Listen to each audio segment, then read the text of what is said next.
Assalamualaikum warahmatullahi wabarakatuh. Saya Kartika Effendi dan di video kali ini kita akan kembali mereview materi bab 2 mengenai kecurangan. Langsung saja kita ke materinya. Pertama, mengenai definisi fraud. Fraud atau kecurangan mencakup perbuatan melanggar hukum dan pelanggaran terhadap peraturan dan perundangan lainnya yang dilakukan dengan niat untuk berbuat curang. Perbuatan tersebut dilakukan dengan sengaja demi keuntungan atau kerugian suatu organisasi oleh orang dalam atau juga oleh orang di luar organisasi tersebut. Selanjutnya mengenai unsur-unsur kecurangan. Pertama, harus terdapat penyajian yang keliru. Kedua, dari suatu masa lampau atau sekarang, bukan masa yang akan datang. Ketiga, faktanya material, artinya kecurangan yang terjadi itu dampaknya sangat signifikan. Keempat, dilakukan secara sengaja atau tanpa perhitungan. Kelima, dengan maksud untuk menyebabkan suatu pihak bereaksi, artinya pihak yang menjadi korban atau dirugikan harus bereaksi. Dan yang terakhir pastinya mengakibatkan kerugian. Adapun 3 faktor penyebab terjadinya kecurangan yang biasa dikenal dengan sebutan fraud triangle. Yang pertama adalah tekanan. Manajemen atau pegawai lainnya memiliki tekanan untuk melakukan kecurangan, baik itu tekanan dari keluarga, perusahaan, maupun pihak luar. Yang kedua adalah kesempatan. Situasi yang memberikan kesempatan bagi manajemen atau pegawai untuk melakukan kecurangan. Dan yang ketiga adalah rasionalisasi, sikap, karakter, atau seperangkat nilai etika yang memungkinkan manajemen atau pegawai untuk melakukan tindakan yang tidak jujur dan berpikir bahwa kecurangan itu suatu hal yang wajar. Kemudian ada juga yang disebut dengan teori Ghosn yang terdiri dari greed, keserakahan. Keserakahan berpotensi dimiliki setiap orang dan berkaitan dengan individu pelaku kecurangan. Yang kedua adalah opportunity atau kesempatan. Organisasi atau instansi dalam suatu keadaan bisa membuka kesempatan melakukan kecurangan, seperti adanya sistem pengendalian intern yang kurang baik. Yang ketiga adalah need atau kebutuhan. Faktor kebutuhan juga berkaitan dengan individu untuk menunjang gaya hidup. Dan yang terakhir adalah exposure atau pengungkapan. Pelaku memprediksi seberapa besar pengungkapan terjadi jika ada yang melakukan kecurangan. Lalu, siapa pelaku kecurangan? Nah, siapapun itu, jika ada tekanan, kesempatan, dan rasionalisasi, pasti tidak menutup kemungkinan akan melakukan suatu kecurangan. Nah, baik itu dari orang-orang yang posisinya paling atas maupun orang-orang yang posisinya paling bawah. Next, bentuk-bentuk kecurangan. Yang pertama adalah kecurangan yang merugikan perusahaan. Nah, pada bentuk kecurangan ini, perusahaan sebagai korban kecurangan yang biasa dilakukan oleh karyawan jenjang menengah ke bawah. Contohnya adalah lapping, yaitu penggelapan uang pas dengan cara menunda pencatatan. Yang kedua adalah kecurangan yang menguntungkan perusahaan. Nah, artinya kecurangan ini biasanya dilakukan oleh karyawan jenjang atas atau manajemen puncak. Contohnya adalah smoothing profits dengan pencatatan penjualan, laba, dan aset yang lebih besar. Kemudian kita masuk ke klasifikasi kecurangan. Yang pertama ada manajemen fraud. Manajemen fraud adalah kecurangan yang dilakukan oleh karyawan menengah ke atas atau lebih, yang bertujuan untuk mendapatkan dana dalam jumlah yang besar, dan modus operasinya itu dengan menggunakan teknologi dan komunikasi.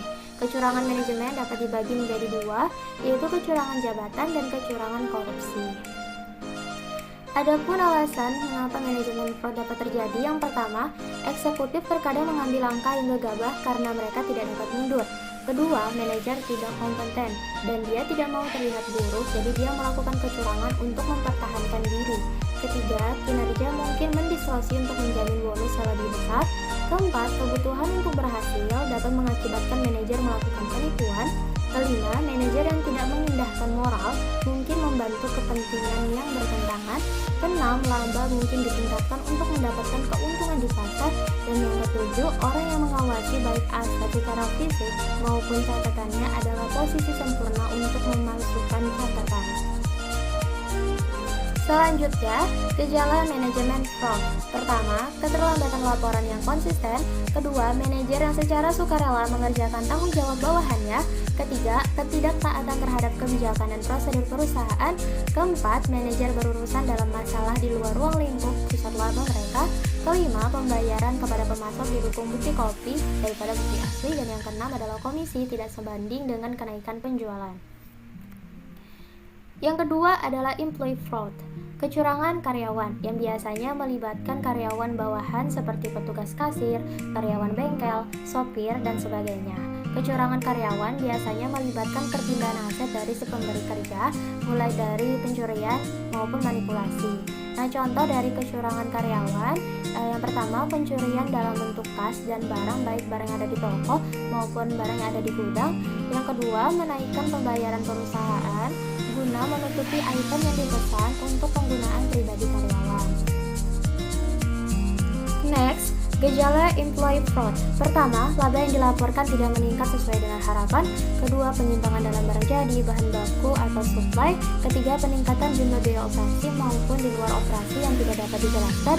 Dan yang keempat, laporan tanpa nama dari transaksi yang diragukan atau dipertanyakan. Masuk ke klasifikasi yang ketiga adalah computer fraud. Computer fraud adalah kecurangan yang memanfaatkan komputer atau sistem komputerisasi.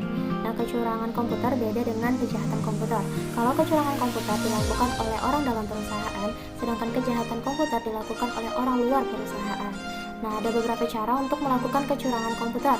Yang pertama, menyalahgunakan komputer atau mencuri sumber daya komputer. Kedua, memanipulasi data masukan atau dengan sengaja memasukkan data yang tidak benar. Ketiga, mengubah atau menyalin catatan dasar data. Keempat, mengubah perangkat lunak atau menggunakan program yang tidak sah. Dan yang kelima adalah menyadap data yang dikirimkan lewat sistem komunikasi.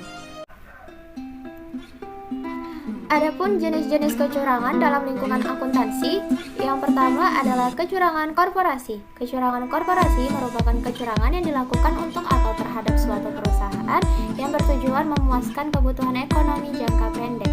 Nah, kecurangan korporasi biasanya dilakukan oleh para pejabat, eksekutif, dan atau manajer pusat laba dan perusahaan publik. Yang kedua adalah kecurangan pelaporan keuangan. Kecurangan pelaporan keuangan merupakan penyajian laporan yang merusak integritas informasi keuangan dan dapat mempengaruhi berbagai korban seperti pemilik, kreditur, karyawan, auditor, dan bahkan kompetitor.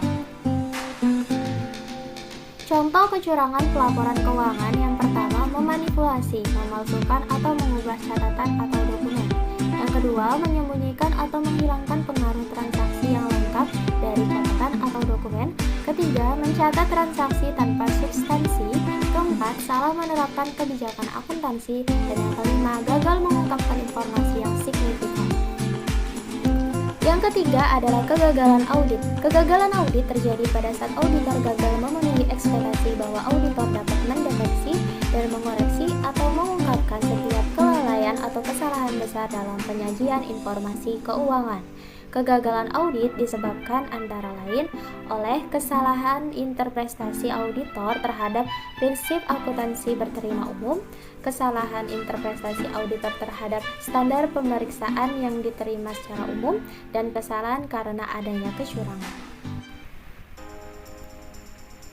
Selanjutnya adalah tanda-tanda kecurangan, antara lain pencatatan yang sengaja dirumitkan, penyelesaian yang tidak lazim menjelang atau pada tanggal neraca, perusahaan dalam keadaan kesulitan keuangan, terdapat banyak koreksi dalam pembukuan, pembatasan yang diberikan bagi auditor oleh karyawan, penyampaian SPT yang tidak didasari pada angka audit, seseorang menangani hampir semua transaksi yang penting, tidak ada pembagian tugas dan tanggung jawab yang jelas, supervisi yang lemah, tidak ada rotasi pekerjaan karyawan, kebanyakan pinjaman, kompetisi yang meningkat, dan situasi karyawan yang sedang dalam tekanan karena banyak berhutang, menderita penyakit berat, maupun masalah alkohol dan judi.